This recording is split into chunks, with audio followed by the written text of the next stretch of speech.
Ako na lang po. Tignan mo, kahit babae siya pa rin nasusunod.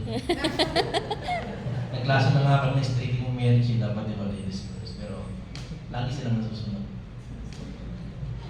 So yun, hindi ka rin alam.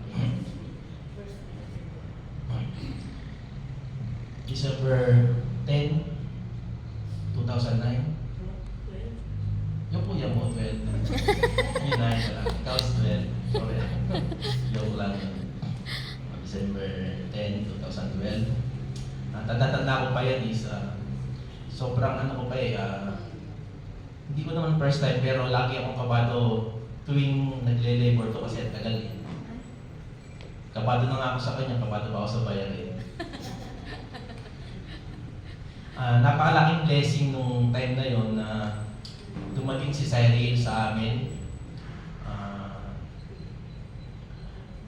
Iniisip ko kanina na nakaupo ko kung bakit dun siya pinanganak sa araw na yon. Napagtanto ko meron palang merong napakagandang reason kung bakit. Hindi ko talaga makakalimutan na pinanganak siya. Sobrang saya ko. Then 2 days after nung pinanganak siya, nawala yung isa sa pinakamahalagang babae sa buhay ko, which is si nanay ko. Siya lagi yung nagre-remind sa akin na tuwing mag-birthday siya, mag-death anniversary na pala yung nanay ko.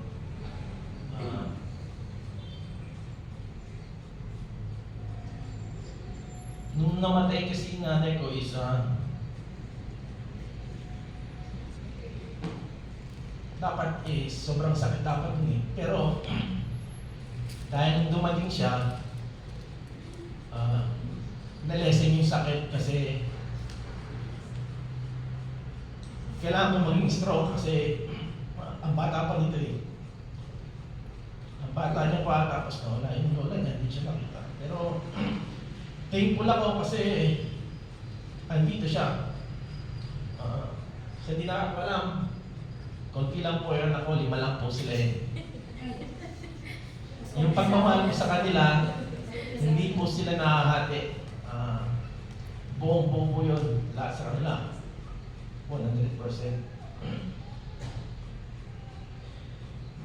Alam ko kasi may katangian ito na ano eh. Hindi ko na sabihin na magpakabait ka kasi alam ko naman na mabait ka eh.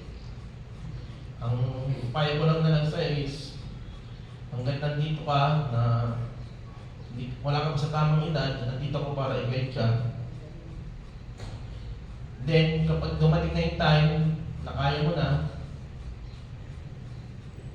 ang sasabihin ko lang sa'yo is gamitin mo yung agency mo ng tama na nakaayon sa gusto ni Heavenly Father. Yun lang at sasabi ko lang is mahal na mahal kita. Huwag mong isipin na kapag pinapagalitan ka namin is hindi ka namin mahal. Magiging baon mo yun. Kapag nawala na kami, na maalala ko si Daddy. At masaya rin ako dahil nakita ko sila na lumaki sa simbahan. Hindi ko naranasan kapag ako. Laking kali kasi ako eh. Yun lang dapat susulat ko para at least paglaki niya maalala niya or mabasa niya pero hindi ko kasi ugali hindi ko na kasanayan na magsulat. So yun na lang, mahal na mahal kita at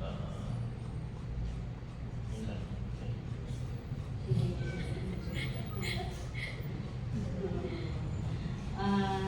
Si Cyril, alam naman si Mami, mabungangan talaga yan. Lahat ng Mami walang ano eh. Lahat talaga ng, sa akin naman na, sinasabi ko lang, alam mo naman yung ayaw ko sa gusto ko, di ba? Ang gusto ko lang is makinig din kayo sa sasabihin. Sa mga sinasabi ko kasi para sa inyo naman yan. So sana, sana kumain ka na. Kasi hanggang ngayon, kanin ka pa rin. At least nadagdagan siya sa fried chicken. So, dalawa. Sana madagdagan pa yung mga pagkain na kakainin mo para naman lumusog ka, tsaka magkaroon ka ng lakas. Tsaka mahal na mahal ka namin. Kasi ikaw yung pinakamabait na na inalagaan ko kasi mabait talaga siya. Iba rin yung niya, dahil 5 sila, may iba-iba silang mga karakter. So, bilang nanay, mahirap din sa akin yun. Pero, kilala ko talaga sila kung paano. So, yun lang, at saka advance, happy birthday. Mahal na mahal kita.